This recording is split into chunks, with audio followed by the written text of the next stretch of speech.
सिर्फ कुछ महीनों के लिए भीड़ से दरवाजे बंद कर लो, कामयाबी के दरवाजे अपने आप खुल जाएंगे। क्योंकि भीड़ में रहकर इंसान कभी भी वो हासिल नहीं कर पाता है जो वो हासिल करना चाहता है, लेकिन एकांत में रहकर इंसान वो सब कुछ हासिल कर सकता है। और ये बात मैं सिर्फ हवा में नहीं बोल रहा हूँ। इस दुनिया में बहुत सारे ऐसे लोग हैं जिन्होंने एकांत में रहकर अपने गोल्स को अचीव किया है। रॉबर्ट कियोसाकी ने अपनी rich dad and poor dad book को एकांत में बैठकर भीड़ से दूर रहकर लिखा था, और आज वो बुक इतनी ज्यादा पॉपुलर है कि शायद ही कोई ऐसा इंसान होगा जिसने उस बुक के बारे में नहीं सुना होगा। जेके रोलिंग ने अपनी एक बुक हैरी पॉटर को एक होटल में बैठकर एकांत में लिखा था ताकि उसे कोई डिस्टर्ब ना करे, और उस बुक की वजह से जेके रोलिंग वर्ल्ड की पहली ऐसी राइटर बनी जो सिर्फ बुक राइटिंग करके बिलियनियर बनी। तो इसलिए अगर आप भी अपने गोल को अचीव करना चाहते हो, अपने फील्ड के बाप बनना चाहते हो, तो आपको भी कुछ महीनों के लिए गायब होना पड़ेगा। इस भीड़ भाड़ की दुनिया से अलग रहना होगा, एकांत में रहकर मेहनत करनी होगी, तभी आप अपने गोल को अचीव कर पाओगे। और अकेले रहकर आपको मेहनत कैसे करनी है, इसके 3 पॉइंट्स मैं आपको वीडियो के लास्ट में बताने वाला हूँ, इसलिए वीडियो को ना लास्ट तक जरूर देखना। और हाँ, इनमें से जो सेकंड पॉइंट होगा ना, वो सबसे ज्यादा इंपॉर्टेंट है, इसलिए उसे बिल्कुल भी मिस मत करना। तो चलिए समझते हैं उन तीनों पॉइंट्स को। लेकिन इन तीनों पॉइंट्स को समझने से पहले मैं आपको ना एक स्टोरी सुनाता हूँ ताकि आप सब कुछ अच्छे से रिलेट कर पाओ। तो कहानी की शुरुआत होती है 10th क्लास से, जहाँ पर रोहन और मोहन दो बेस्ट फ्रेंड होते हैं। ये दोनों शुरुआत से ही पढ़ाई में बहुत अच्छे होते हैं। इन दोनों फ्रेंड्स में लगभग हर चीज समान होती है, सिर्फ एक चीज को छोड़कर, वो है खामोशी से मेहनत करना। मोहन की बुरी आदत होती है कि वह हर काम को सबको बताकर करता है कि वो आगे क्या करने वाला है, क्या स्टेप लेने वाला है, ये वो सबको बताता है। जबकि रोहन ऐसा नहीं करता। उसकी यही गुड हैबिट है कि वह जो भी करता है उसका ढिंढोरा नहीं पीटता, बल्कि खामोशी से एकांत में रहकर उस गोल पर काम करता है। और उसकी इसी हैबिट की वजह से वह बाकी स्टूडेंट से आगे भी निकल गया, यहाँ तक कि मोहन से भी, क्योंकि मोहन हर काम को सबको बताकर करता था। इस कारण बाकी स्टूडेंट मोहन को सपोर्ट करने की बजाय उसको वो काम करने से रोकते थे, उसको डिस्ट्रैक्ट करने की कोशिश करते थे, क्योंकि उनको पता था कि मोहन इतना ज्यादा इंटेलिजेंट है कि उसको पढ़ाई में हराना बाकी स्टूडेंट के बस की बात नहीं है। इसलिए वो उसको डिस्ट्रैक्ट करके रोकने की कोशिश करते थे, और वो मोहन को इजिली डिस्ट्रैक्ट कर भी देते थे, क्योंकि मोहन के अंदर बाहरी दुनिया से कैसे डील करते हैं इसकी ज्यादा समझ नहीं थी। और इस कारण मोहन अपने टारगेट को कभी अचीव ही नहीं कर पाता था। जबकि रोहन को ये प्रॉब्लम फेस नहीं करनी पड़ती थी, क्योंकि वो हर काम को खामोशी के साथ एकांत में बैठकर करता था। इस कारण बाकी स्टूडेंट को उसके नेक्स्ट स्टेप का पता ही नहीं चल पाता है कि आखिर वो आगे क्या करने वाला है। और यही रीजन है कि वह अपने रिजल्ट से सबको चौंका देता है, क्योंकि उसने 10th में 96% स्कोर किया था और वहीं मोहन ने 85%। रोहन अपने स्कोर से सेटिस्फाइड था, लेकिन वो अपने बेस्ट फ्रेंड मोहन के स्कोर से सेटिस्फाइड नहीं था, क्योंकि मोहन रोहन से भी ज्यादा मेहनत करता था, उससे ज्यादा पढ़ाई करता था और उसके कॉन्सेप्ट भी क्लियर थे, लेकिन उसके बावजूद भी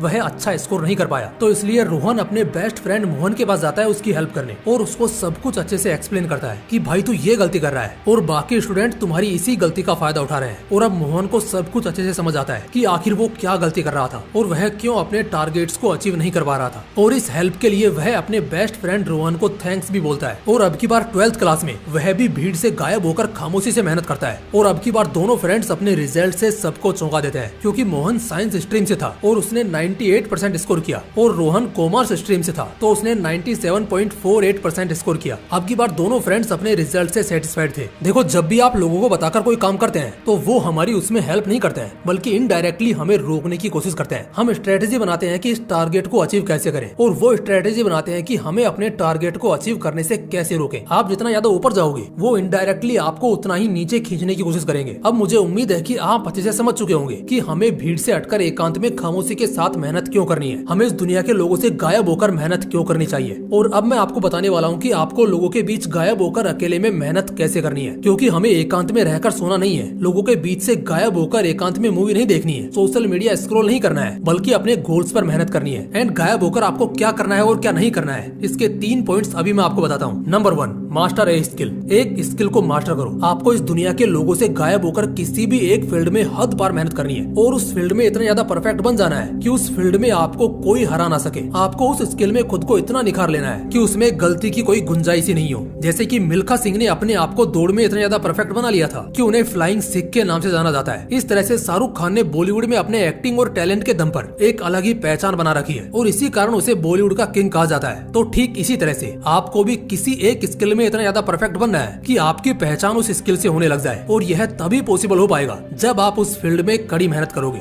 हर दिन घंटों तक पसीना बहाओगे, उस फील्ड में बाकी लोगों से कुछ एक्स्ट्रा करोगे। अब आपकी वह स्किल कौन सी है जिसमें आप मास्टर बनना चाहते हो, ये आपको फाइंड करना है, और फाइंड करने के बाद आपको दिन रात एक कर देना है उसमें मास्टर बनने के लिए। Number 2, mobile meditation. अब ये क्या होता है इसको भी समझाऊंगा, लेकिन उससे पहले ये समझो कि जब आप दुनिया के लोगों से गायब होकर एकांत में मेहनत करोगे तो वहाँ पर आपको कोई भी डिस्टर्ब करने वाला नहीं होगा, सिवाय आपके हैं स्मार्टफोन के। और ये आप अच्छे से जानते हो कि स्मार्टफोन आज के टाइम का सबसे बड़ा एडिक्शन है। ये छोटा सा डिवाइस आपकी लाइफ को बना भी सकता है और बिगाड़ भी सकता है। तो सबसे पहले हमें इस पर ही कंट्रोल करना होगा ताकि आगे चलकर इसकी वजह से कोई प्रॉब्लम क्रिएट ना हो। और यहाँ पर हमें यूज करना है मोबाइल मेडिटेशन टेक्निक का। इसका मतलब होता है कि जब भी आप स्मार्टफोन को यूज करो तो उससे पहले ये डिसाइड करो कि आपको स्मार्टफोन किस काम के लिए यूज करना है। क्या वाकई में आपका स्मार्टफोन से कोई काम है या फिर यूं ही रील्स स्क्रॉल करने के लिए स्मार्टफोन ओपन कर रहे हो। देखो, मोबाइल मेडिटेशन एक ऐसी टेक्निक है जिसका यूज करके आप जो ये हद से ज्यादा अपने स्मार्टफोन और सोशल मीडिया को स्क्रॉल करते हो ना, उसको कंट्रोल कर सकते हो, अपने स्क्रीन टाइम को कम कर सकते हो। और इसके लिए आपको अपने स्मार्टफोन को यूज करने के लिए बस एक सिंपल सा डिसीजन लेना है कि आप जो ये स्मार्टफोन यूज करने वाले हो, क्या ये आपके काम के लिए यूज होने वाला है। और अगर इसका जवाब हाँ है तो आप स्मार्टफोन यूज कर सकते हो, लेकिन अगर इसका जवाब ना है तो आपको स्मार्टफोन हरगिज यूज नहीं करना है। क्योंकि अब आप जो स्मार्टफोन का यूज करोगे वो एजुकेशन पर्पज के लिए नहीं करोगे बल्कि एंटरटेनमेंट के लिए करोगे। मोबाइल मेडिटेशन टेक्निक का यूज करने से आपको सही डायरेक्शन मिल जाएगी कि आपको क्या करना है और क्या नहीं, और इससे आप बिना डिस्ट्रैक्ट हुए लंबे समय तक अपने गोल्स पर अच्छे से मेहनत भी कर पाओगे। नंबर 3,